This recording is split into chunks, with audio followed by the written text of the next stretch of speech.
You decide to pick up running. You think it's a great activity I can do without having a lot of things that I need.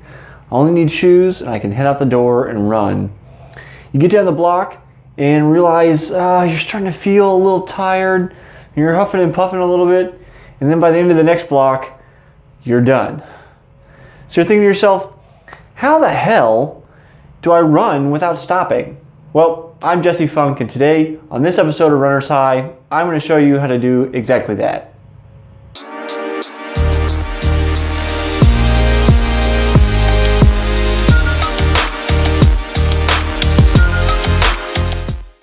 Before I can really tell you how to run without stopping, first we have to figure out, why are you stopping? Well, there's actually kind of an inner voice that's telling you to stop. If you pay attention, there's something in your mind that says, okay, this is it. And it has to do with some of the physical factors where you're huffing and puffing, you're out of shape, you just can't seem to deal with the discomfort. But why is that? There's actually kind of a precedent where researchers have said that there's this limiter inside our minds that tells us to stop. Why is it telling us to stop? So that we don't overexert ourselves and die, essentially. It's a voice that's trying to preserve your life. Now, it's a little overactive because, there are plenty of people that go out and run even ultras. They've conditioned themselves to do so, but they still have that voice. That's a secret maybe that you aren't going to realize right off the bat. Everybody, myself included, even though I've been running almost 20 years, and people well more experienced than me, still have that voice that says, okay, I want you to stop. But we've learned a little bit more about how to command it.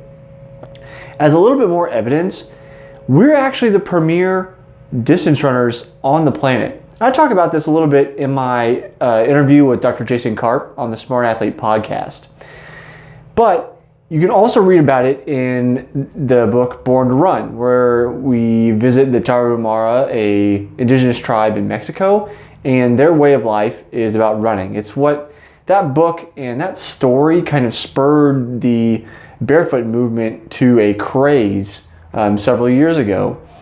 But it illustrates more the point that we are born to run. So we do have the ability to overcome that voice in our head that says stop. So how do we go about actually doing that? One of the things, and probably the first thing that comes to mind when you think about how can we overcome that inner voice, is simply better conditioning. But it's a little bit of a chicken and an egg problem, isn't it? Where we want to be conditioned better, but we can't do that because we're dealing with that voice. My coaches through my years of training, be it high school or college, often said to me, running is 90% mental, 10% physical. Numbers aside, it really kind of points out how important it is that you master your mind and become stronger. One of my favorite quotes, and I'll paraphrase actually rather than quote, from one of my favorite coaches in college, we called him Mr. T. That's another story entirely, but Mr. T said to me, because I had overthinking problems, he said, do you know why stupid people are so much faster than you at running? Well, because they don't think how much it hurts, they just run. And that's kind of the crux of the whole thing. When you're overthinking and you're allowing your mind, that automatic mind, to overcome what you're doing and you're thinking about it too much, then you're going to allow yourself to succumb to that voice that says stop. So you might be wondering to yourself, Jesse, what's some freaking practical advice? Like what do I actually do to deal with this dumb voice in my head that won't go away? Well, like I said, it's not going anywhere, so you do need a strategy to deal with that. In my opinion, the best way to go about that is actually meditation. Meditation is not a cure-all. It doesn't help with absolutely everything, but we're dealing with a problem of the mind created in the mind that's stopping what you want to do physically. The kind of meditation I would suggest is simply a sitting and observing kind of meditation. It's where you're growing the strength in your mind to be able to sit and observe the processes of what's going on. You sit and observe your breath. That's it. There's nothing more to it than that. It's the ability to learn how to detach. And you have this kind of moment where you are observing what your mind is doing. You see your breath, within your mind's eye, and then you also see these thoughts arising and you let them go, and you see them and you let them go. And it's strengthening this kind of muscle, so to speak, to detach yourself from some of the processes that go on within your mind while also using your mind to observe those things, that helps you become a better runner and not stop while you're running. Now that sounds pretty esoteric, but I found that running itself can actually be a meditation. When you find yourself, I'll say, in the zone, all those thoughts subside away. You become motion itself.